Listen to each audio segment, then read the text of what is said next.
যে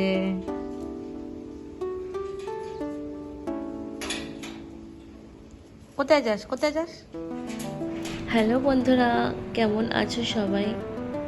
welcome to my channel to another new blog. আশা করি তোমরা সবাই ভালো আছো, আমিও ভালো আছি। আজকে একটি নতুন ব্লগ নিয়ে তোমাদের সাথে এসেছি। প্রতিদিন সকালবেলা আমি একবার দরজাটা খুলে উকি মারি ওনাকে দেখার জন্য, একবার গুড মর্নিং বলি, আর আস্তে আস্তে চেষ্টা করছি ওর সাথে একটু ফ্রেন্ডশিপ করার। আসলে কি বলুন তো, আমি অতটা বেশি কুকুরদের সাথে ফ্যামিলিয়ার নই, কিন্তু আমার কুকুর খুব ভালো লাগে, তো চেষ্টা করছি যদি ওর সাথে একটু ফ্রেন্ডশিপ করে উঠতে পারি। ও ল্যাচ নাড়ায় বুঝতে পারি, কিন্তু কি বলুন তো, আসলে একটু একটু করে চেষ্টা করছি যদি হয়। শুভ সকাল বন্ধুরা, আজকে আর একটা দিন আমার হায়দ্রাবাদের ব্লগে। তো সকাল প্রায় 8:30 মতো বাজে, আমি চা বসিয়েছি। চাটা হয়ে গেলে 1 কাপ চা খেয়ে কাজে বসবো। অফিস অলরেডি শুরু হয়ে গেছে, আর এখন সকালবেলা আমাদের মর্নিংয়ে যে মিটিংটা হয়, সেই মিটিংটা করার পর এই চাটা বসালাম।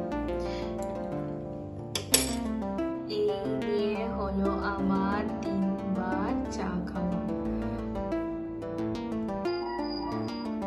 আজকে ব্রেকফাস্টে আমি খাবো হচ্ছে নুডলস। ওই জন্যে সব ক্যাপসিকাম, গাজর, লঙ্কা, পেঁয়াজ এগুলো সব এক ধারে রেখে দিয়েছি।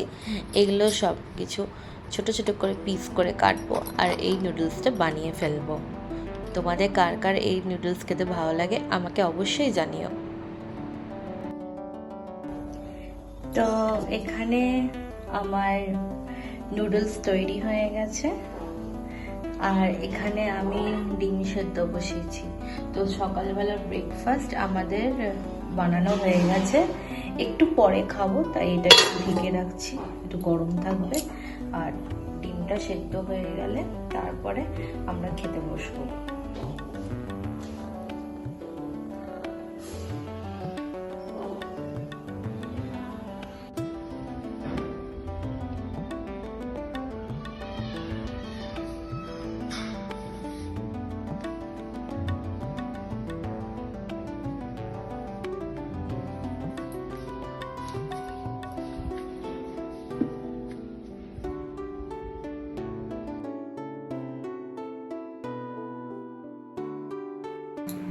আজকে আমি চেষ্টা করছি তাড়াতাড়ি করে আমার ওয়ার্ক প্লেসে কাজটা শেষ করার।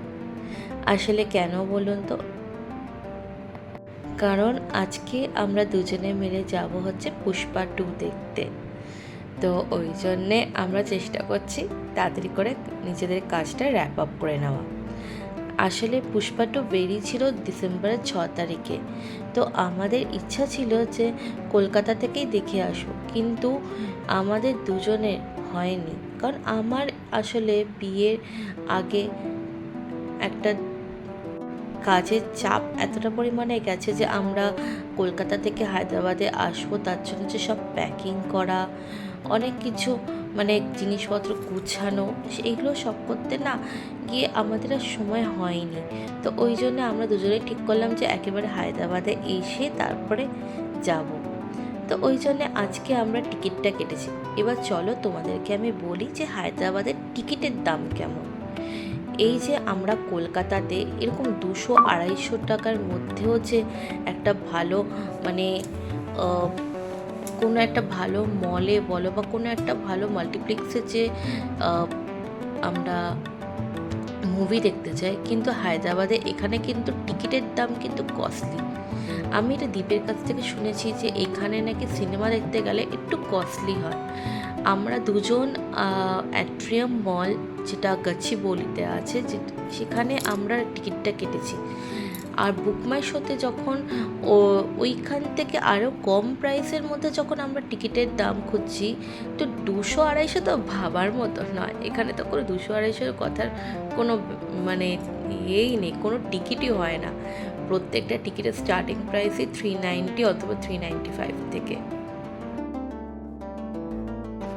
আমরা নিয়েছিলাম ইভিনিংয়ে 6:45 শো, আর আমার এখান থেকে ওই মাল্টিপ্লেক্সে যেতে গেলে প্রায় আধা ঘন্টা কি 45 মিনিট। এখন বেরিয়েলাম। হ্যাঁ, এখানে সিনেমা হলগুলো একটু দূরে, বলতে গেলে আমি যেখানে থাকি সেখান থেকে অনেকটাই দূরে, ওই জন্য আমাদেরকে হাতে সময় নিয়ে বেরোতে হয়।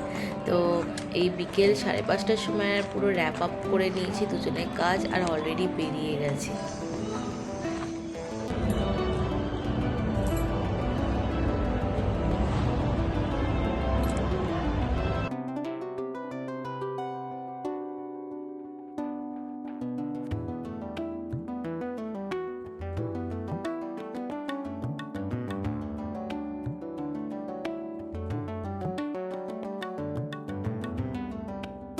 ఎక్కడైనా కొత్త కంఫర్ట్ ఇప్పుడు 10 రెట్లు fresh. Watch Pushpa 2 in cinemas. এই যে মলটাতে আমি এসেছি, এই মলটা সত্যি খুবই সুন্দর। পরে একদিন আসলে পরে আপনাদেরকে না এই মলটা সাথে দেখিয়ে দেবো। 元気か。俺のロボット号とどこにもずっと見たかったんだ。やっと来れた。 সিনেমাটা ছিল 3 ঘন্টা 20 মিনিটের, শেষ হতে হতে 10:30 বেজে গেছে। তো সিনেমাটা দেখার পর আমরা এসেছি ডিএলএফে। হ্যাঁ, এটা 10:30 বাজে আর এত জমজমাট। হায়দ্রাবাদের 10:30 কি 11টা কি 12টা কি রাস্তা থাকে পুরো জমজমাট। তো দুজনে মিলে ভাবলাম যে ডিএলএফের কাছে একটু দাঁড়িয়ে একটু রেস্ট নিয়ে তারপরে অনেকটা রাস্তা যেতে হবে। তো ওই জন্য একটু দাঁড়ালাম, একটু রেস্টটা নিলাম আর কিছু কোল্ড ড্রিঙ্কস খেলাম। তো বন্ধুরা, আজকের ব্লগটা এটুকুই। আশা করি তোমাদের সবারই আমার ব্লগ ভালো লেগেছে। আর যদি ভালো লাগে প্লিজ একটা লাইক, শেয়ার অ্যান্ড সাবস্ক্রাইব করতে কিন্তু ভুলো না। আমি নতুন নতুন ব্লগস তোমাদের সামনে নিয়ে আসবো। সো টাটা, বাই বাই, আবার দেখা হবে।